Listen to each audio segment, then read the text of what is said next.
This isn't somewhere in Brazil. This is happening right at the heart of Sydney. Ritmo Brazil brings the sounds, colors, and moves of Brazil to Sydney's darling harbour.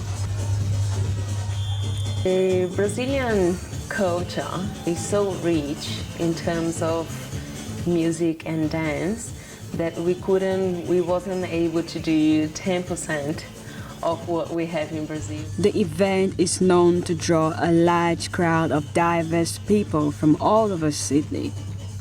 People like Jeff Reynolds, who is from Australia, but has embraced the Brazilian culture and is now a professional samba performer.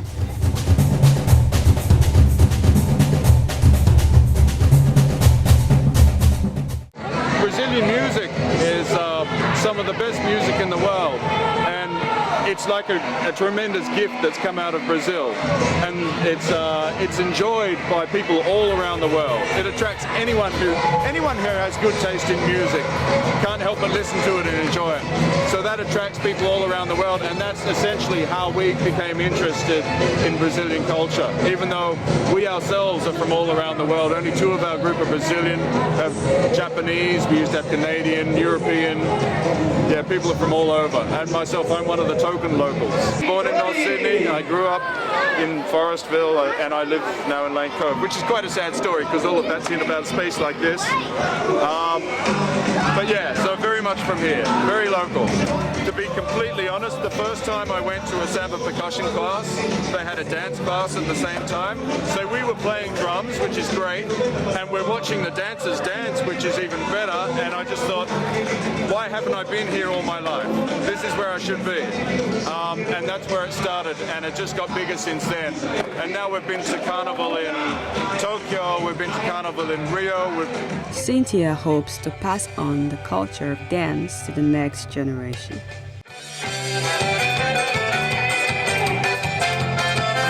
I'm a Brazilian teacher, a Brazilian dance teacher, and I teach kids. So at Ritmo, we try to have the biggest range of music and dance that we have in Brazil. So we went by regions. The ABC Dance, which is my dance group, they covered like the Amazon, representing the indigenous people that was in Brazil when Portugal arrived.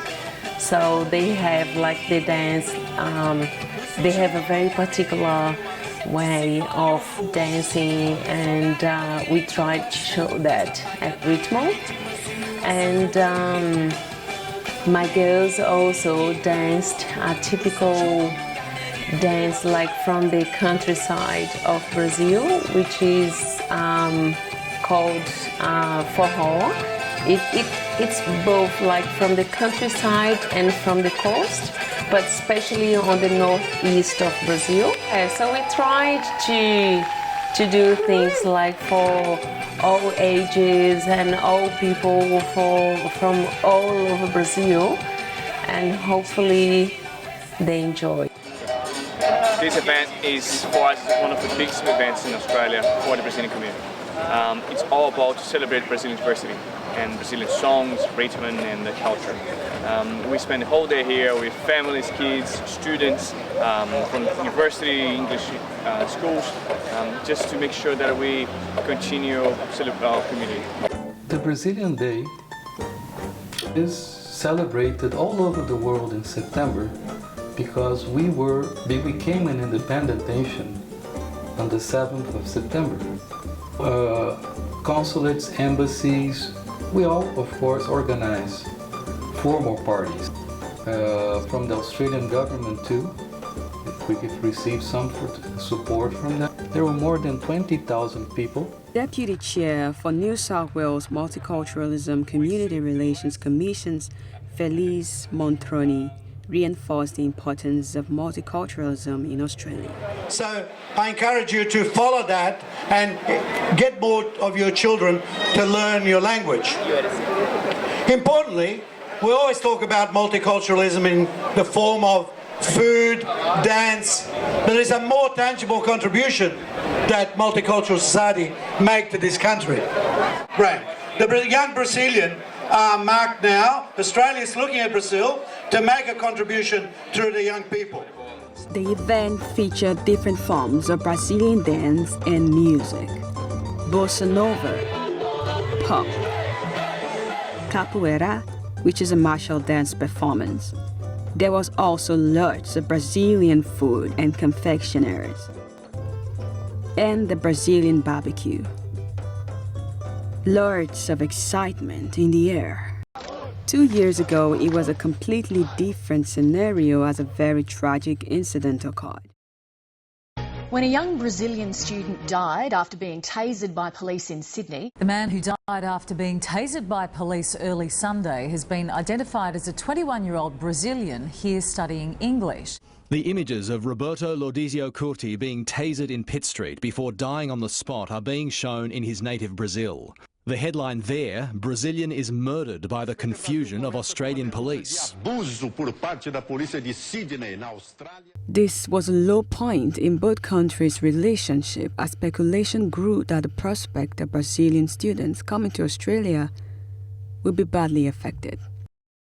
As I remember, we were all moved with the situation and things, but at the end of the day, it had involvements with drugs and things, which is very difficult to judge.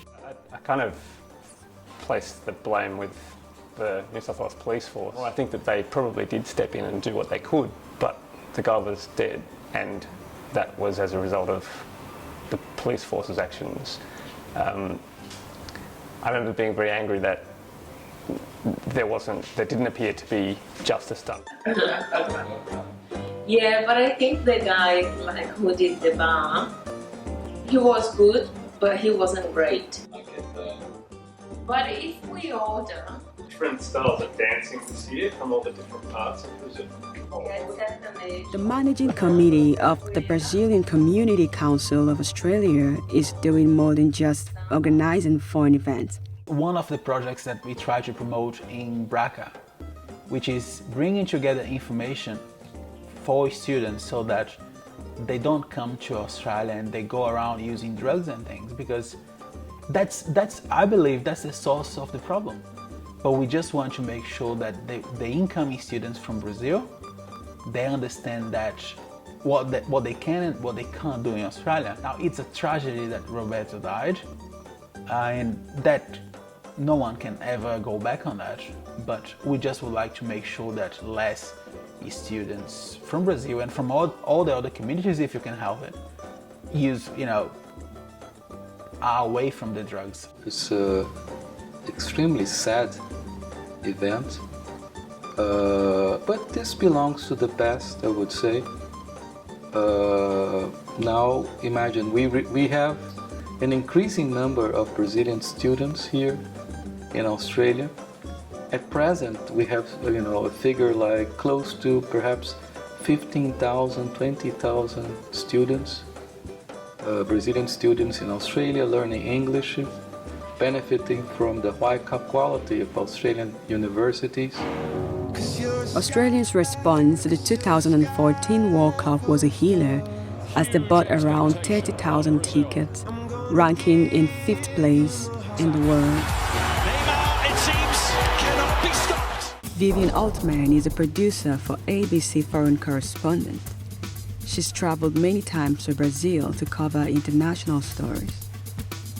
We spent something like a week on a boat called the Justice Boat, going down a river, visiting communities who didn't have access to health or legal support. Brazilians are very warm and friendly and very open people, very creative people. There's a kind of a similarity between Sydney and Rio de Janeiro because they're both cities on the sea.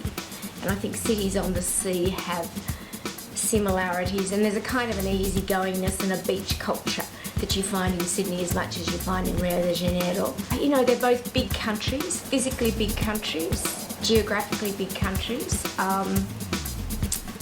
with lots of natural resources. The the similarities are stronger than the depth of division created by Roberto's incident. Brazil and Australia have perhaps a bilateral relationship with the most untapped potential. Both of our economies add up to together to almost $4 trillion. We trade less than $2 billion a year in goods and services. Our investment figures are picking up, are still low, and I think that we're going to see in the coming years, or perhaps we already seen a turning point. And I'm pretty sure, pretty confident that when in about 2 or 3 years we will be able to at least double all these figures, and have even more Brazilian students in Australia, and perhaps many Australian students in Brazil. Our countries are eager to learn more from one another, and I think that our students will play a strategic role in this relationship. And the festival is one way to maintain the connection. Dance floor, don't be shy, just let yourself go.